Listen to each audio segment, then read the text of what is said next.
I'm Peter Block here at the AHA annual meeting in Chicago for On the Scene, and with me is Mikhail Kosiborod from Kansas City. And I've got to say this, Mikhail, sodium zirconium cyclosilicate, it just sort of rolls off your tongue. And we're talking about hyperkalemia.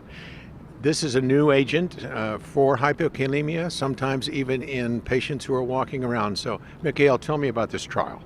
Right, so sodium zirconium cyclosilicate, we'll call it ZS for short, is a novel compound. It's a chemical inorganic crystal that's actually is zirconium cyclosilicate, and it has a very high affinity for potassium, so it actually is much greater affinities than some of the medications we currently have, such as Kayexalate. And what we showed in the trials that it's highly effective in lowering potassium both in the short term and maintaining it long term with very favorable tolerability and safety profile.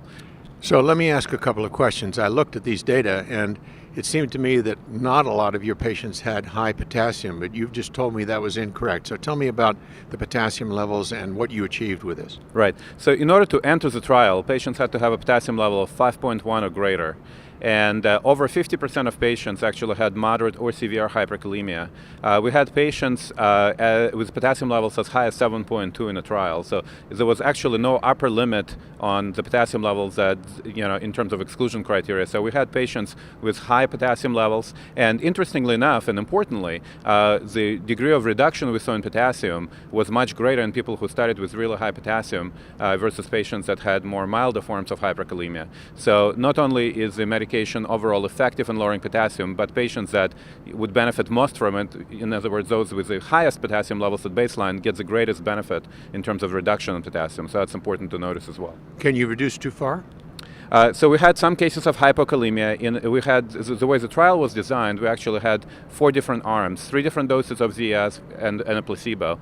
And in the 2 highest doses of ZS, we did notice numerically higher rates of hypokalemia, but all of the cases of hypokalemia were mild, between 3 and 3.4. Nobody had potassium levels less than 3.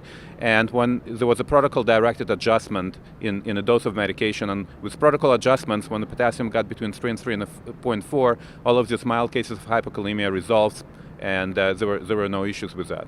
So 2 questions for you, Mikhail. Number 1, it's an oral agent, right. So you can take it daily. Is this something that can be taken chronically for people with renal failure, for example? Right, so that's exactly what this trial was actually designed to show, is whether it can maintain normal potassium levels for up to 4 weeks.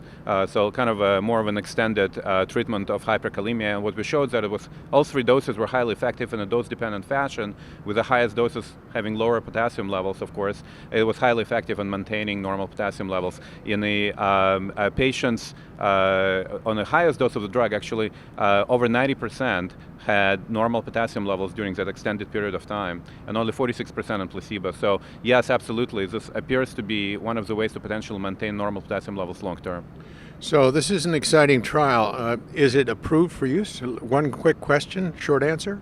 Yes, no. As of right now, it's still an investigational drug, and the hope is there is actually work going on in getting regulatory package together, and the plan, of course, is to get it approved in the future, but it's still investigational at this point. So very soon we may have an exciting new way to take care of patients with chronic hyperkalemia walking around. That's awesome. Thank you very much, Mikhail. Thank you for having me.